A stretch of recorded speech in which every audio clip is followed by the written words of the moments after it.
our egg pudding is eggs.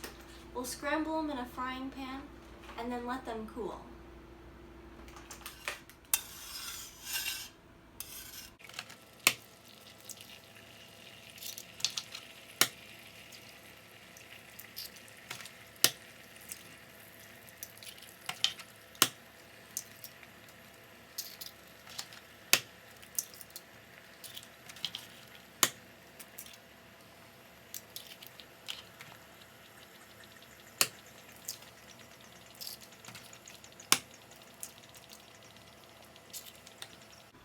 Here I have 10 eggs in a pan. I'm going to scramble them up and cool them in the fridge.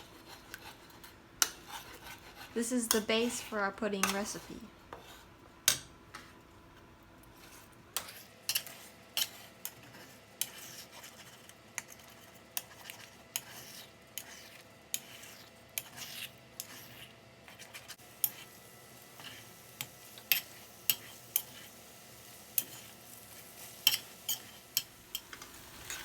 Now they're looking done. Let's put them in a bowl in the fridge.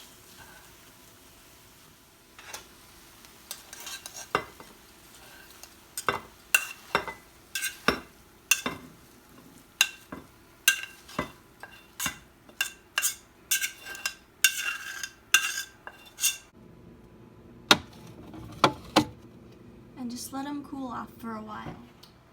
Now I'm going to add the cooled eggs to the blender to blend them up. 3 or 4 tablespoons of cocoa powder. I'm just going to add this right to the blender. You can add however much you want. This is a pretty simple recipe. Make it however you like it. I'm going to add a little bit of salt, maybe a half a teaspoon or so. A teaspoon of vanilla extract. I add this kind of stevia. You can add any kind of keto sweetener you want.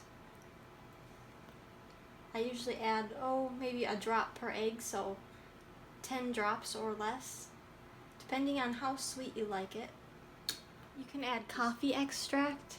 Sometimes I add this to it and it brings out a nice flavor in the chocolate.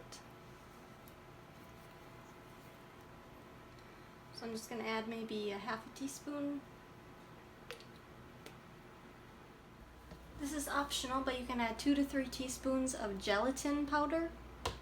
It'll give it a nice texture, kind of hold it together firmer if you like that kind of texture.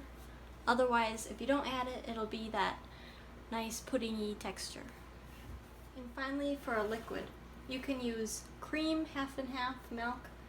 Today I'm using coconut cream. Use the juice from it, so the milk part, the liquid part. Add as much as it takes to get the texture you like, so I add some and blend it up. You can add a little bit of the solid stuff. But this you really gotta just see how it blends up and how thick you like it. So here I'm gonna go blend this up. And there's the chocolate pudding. It's pretty much like regular pudding, except instead of tempering the eggs into the milk mixture, you're just scrambling the eggs and then blending them up so they're nice and smooth. And you might have to blend this for 1 to 2 minutes to get on this texture, but it's well worth it. Nice and smooth. And there it is, dairy-free chocolate pudding.